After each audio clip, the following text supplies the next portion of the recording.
ഇടയ്ക്ക് രാവിലെ ഇങ്ങനെ സൈക്കിൾ എടുത്ത് ഇറങ്ങും. ഈ ഒരു സ്ഥലത്തു കൂടി പോകുമ്പോൾ ഒരു പ്രത്യേക വൈബ് തന്നെയാണ് കിട്ടുന്നത്. ഈ കുഞ്ഞു ദ്വീപിൽ പ്രകൃതി ഒരുക്കിയ മനോഹരമായ സ്ഥലം. ഒരു കാലത്ത് ഇവിടം പലതരം കൃഷികൾ കൊണ്ടും കൃഷിക്കാരെ കൊണ്ടും നിറഞ്ഞു നിന്ന സ്ഥലമായിരുന്നു. എന്നാൽ ഇന്ന് ഇവിടം വിജനമാണ്. ചെറിയ ഇടവഴികളും കുന്നുകളും തോടുകളും എല്ലാം നിറഞ്ഞ ഈ പ്രദേശം ദ്വീപിന്റെ നിലനിൽപ്പിന് വലിയ പങ്കാണ് വഹിക്കുന്നത്.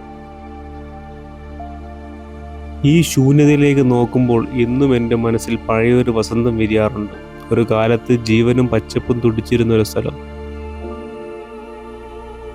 തക്കാളിയും വെണ്ടക്കയും പടർന്നു പന്തലിച്ച പച്ചക്കറി തോട്ടങ്ങൾ, തേന്മധുരമുള്ള പഴങ്ങൾ തൂങ്ങിരുന്ന മരച്ചില്ലകൾ.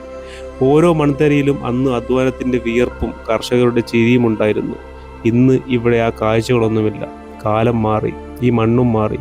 എങ്കിലും എൻ്റെ ഓർമ്മകളിൽ ഇന്നും ഈ ഇടം പച്ചപ്പണിഞ്ഞു തന്നെ നിൽക്കുകയാണ്.